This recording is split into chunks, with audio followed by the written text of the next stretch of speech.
كلمتان حبيبتان إلى الرحمن خفيفتان على اللسان ثقيلتان في الميزان سبحان الله وبحمده سبحان الله العظيم.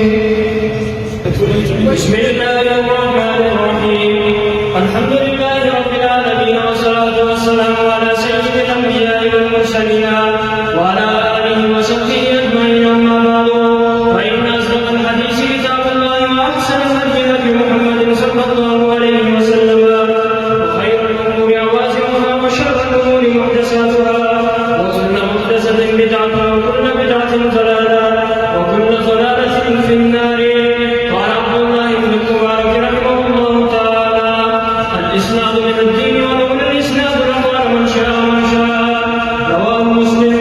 وقد حدثنا أبي شيخ العرب والعجم الشيخ المعمر المحدث الكبير المفسر الجليل الفقيه العظيم أبو العتيق سيد الرحمن الخطيب حفظه الله تعالى.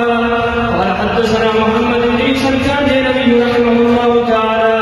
قال حدثنا الشيخ بني أحمد السارفوري رحمه الله تعالى.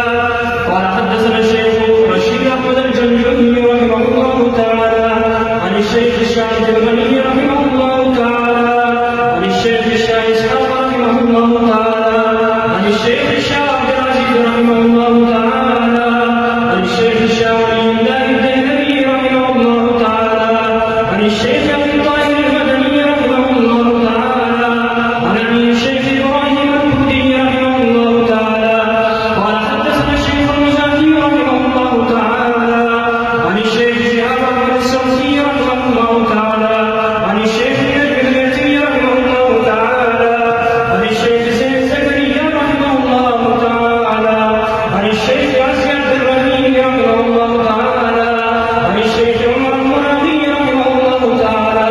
قال حدثنا الشيخ بكر بن البخاري رحمه الله تعالى عن الشيخ عمر بن تبريز البغدادي رحمه الله تعالى عن الشيخ ابي الفتح عبد الملك البروفي رحمه الله تعالى عن الشيخ القادساني ابي عامر محمود بن قاسم الأخضري رحمه الله تعالى والشيخ ابي النصر عبد العزيز التريابي رحمه الله تعالى والشيخ ابي بكر احمد بن عبد الصمد الغورجي رحمه الله تعالى عن الشيخ ابي محمد بن الجبار المرزباني رحمه الله تعالى. قال حدثنا الشيخ ابو العباس محمد بن احمد المروزي رحمه الله تعالى. قال حدثنا الشيخ ابو عيسى الترمذي رحمه الله تعالى.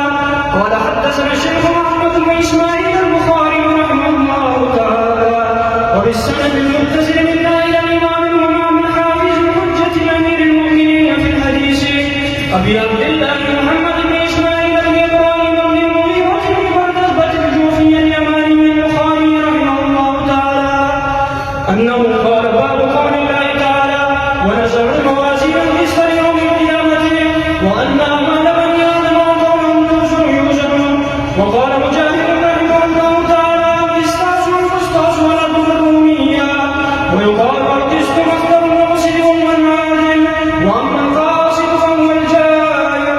وبه قال حدثنا احمد بن اشكر قال حدثنا محمد بن خزير عن عمارة بن الخطاب وابي زرعة عن ابي هريرة رضي الله تعالى عنهم قال: قال النبي صلى الله تعالى عليه وسلم: كلمتان حبيبتان الى الرحمن خفيفتان على اللسان ثقيلتان في الميزان سبحان الله وبحمده سبحان الله العظيم. معزز علماء کرام سامعین محترم